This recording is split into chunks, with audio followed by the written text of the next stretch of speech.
Showmax is The Wife, produced by Stained Glass. So the character of Mandisa has bowed out of the show. She was killed off. Now, comparing how she was killed off and how Ngoba was killed off, this is how you kill off a character. Okay, you build it up, you get the fans, those watching, you get them emotionally involved in the character, you get them to feel sorry for the character, you get them invested in the character's story, to the point that ultimately when the character does die, the viewer feels something, and that's exactly what Stained Glass did with the killing of Mandisa.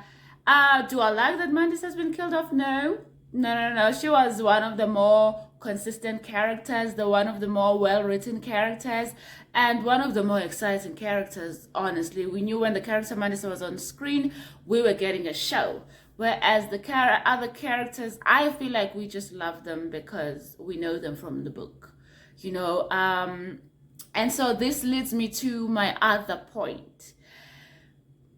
The producers of the show, should I just say Stained Glass, when they chose to make The Wife into a telenovela, of course they keep saying inspired by characters and events from the books of the Showmax series. The idea that they slapped on, they should have just made it clear and blatant to us, the fans watching, that Mandisa is the wife. That's what they should have done. They should have centered everything around Mandisa, because even though they did not center everything around Mandisa, Mandisa still dominated.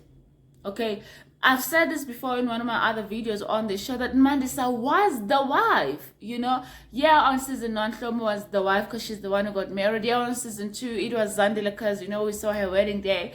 On season 3, I don't know who the fuck the wife is. Is it Naledi? Is it Toli? Is it who is the wife? Okay?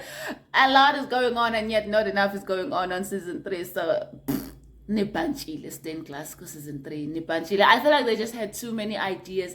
But yet, if they had just decided to make Mandisa the wife, like on season 1, we would just already be introduced to Mandisa's story, in love with this man, Ngoba, and she wants to be married to this man, Ngoba, from this family with a taxi business, and for some reason this man is not marrying her. We would already just be, introduced to that storyline, which we were really. And, then Uhlomo could have been the one who comes as a secondary character. And remember, I'm saying all of this just based on the fact that this whole telenovela is inspired by events from the books, by characters from the book as well, and so when Shlomo comes in, the whole family loves her.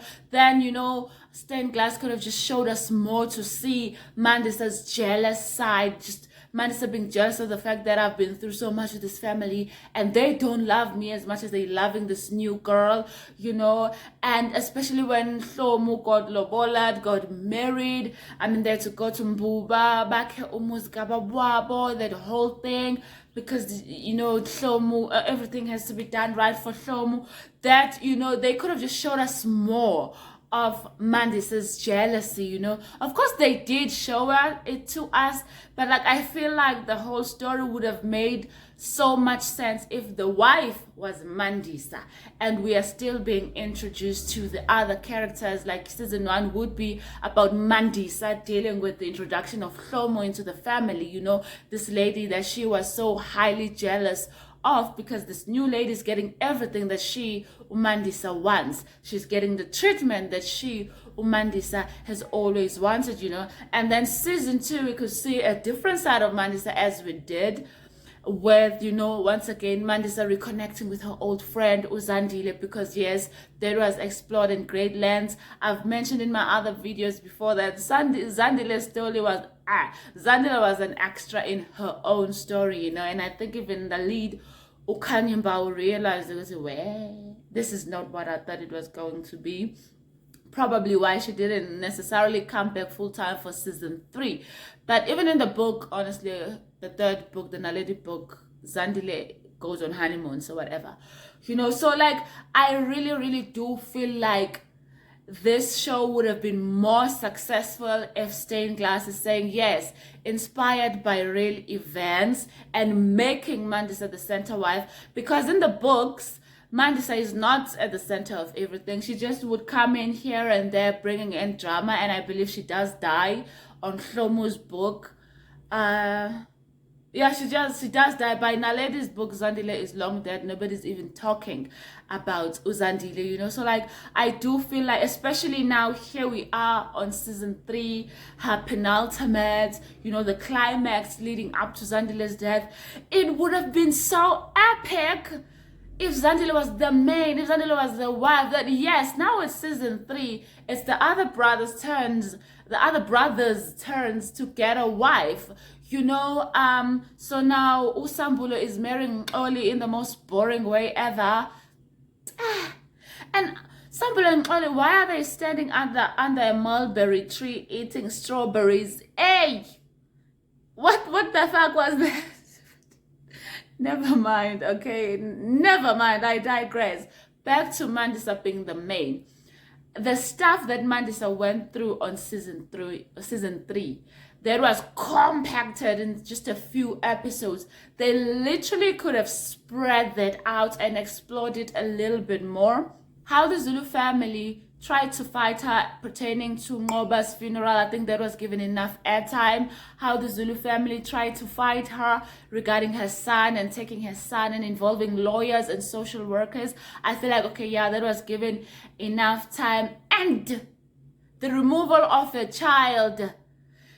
These people, writers need to just do a little bit more research. That's not how social workers remove a child. Courts are involved in the removal of a child. You can't show up with your private lawyer and just stand right there and be like, I'm taking this child from you. Yeah. Me and the social worker, we agree we're taking this child from you. That's not it. Do proper research and then give people the right information. Honestly, it's not that hard. There's an act. Read it and just... I digressed once again. Oh my God. Wow. So anyways, the child's removal, I feel like that was given enough airtime. But now this episode had desperation. You know, she's out of money. She's out of money. She got this lawyer. This lawyer wants more money out of her. She's looking everywhere in this room that she now lives in. How did she pack? Her packing and leaving the house that she shared with Ngoba. Show us that. Explores that, like, Mandisa's story. The wife would have been just so much better if Mandisa was the wife. And then prolong season 3 as we are seeing Mandisa's devolving, things falling apart for Mandisa, the family taking everything from her, Mandisa falling apart. We see that juxtaposition, that with Ngoba falling in with Kawe falling in love with Naledi, Kawe and Naledi fighting for their love, you know, the family being supportive of, you know, of Kawe and Naledi, because one thing that Naledi and Mandisa have in common is that they are both not Zulu. So why were the Zulu brothers hater-rating on Mandisa but so welcome of Naledi, you know, explore? I mean, especially now that, you know, Stained Glass is doing their damnedest to throw tribalism at us every now and then. That petty girl, the petties are saying those Zulus. Even the Zulu brothers are suddenly being like that Xhosa girl all over Mandisa. You know, like, there's a lot of unnecessary tribalism that they threw at us here. I don't get why. And then what? Yeah, so like season 3 could have been like that, man, you know, as Mandisa is devolving, her family, her own fucking family turning their back on her, her meeting this new guy, thinking about going back to prostitution. That could have just been prolonged. There's so much story here, so much content, but they just squashed it into one episode. And of course, we could see more of Sambula and Oli, see more of Naledi and Kawe, and it really did look like Mandisa and Oli would get along. So that's my 2 cents worth. Lungi thinking out loud regarding how Stained Glass could have just done this whole thing so much better. Thank you so much for watching. Like, subscribe, share. Bye.